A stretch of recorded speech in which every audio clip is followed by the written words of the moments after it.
Sunday Morning Almanac. March 22nd, 1941, 74 years ago today.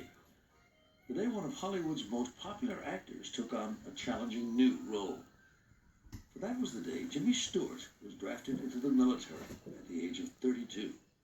By then, he had appeared in more than 30 films, including Mr. Smith Goes to Washington.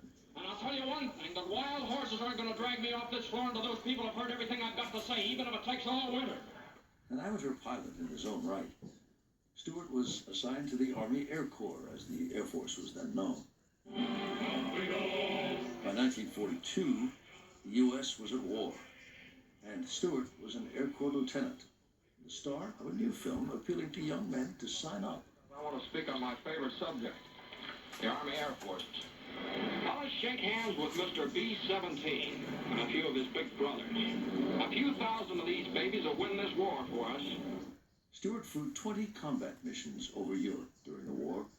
He went on to serve more than 20 years in the Air Force Reserve, retiring with the rank of Brigadier General. He resumed his Hollywood film career after the war, with occasional echoes of his days in uniform and in the skies. Morning, Clarence. Morning, Colonel. In 1954's The Glenn Miller Story, he played the legendary leader of the Army Air Force Band who died in a plane crash over the English Channel at Christmas time in 1944. And in the 1957 film The Spirit of St. Louis, he played the aviation hero Charles Lindbergh, making his landmark solo flight across the Atlantic.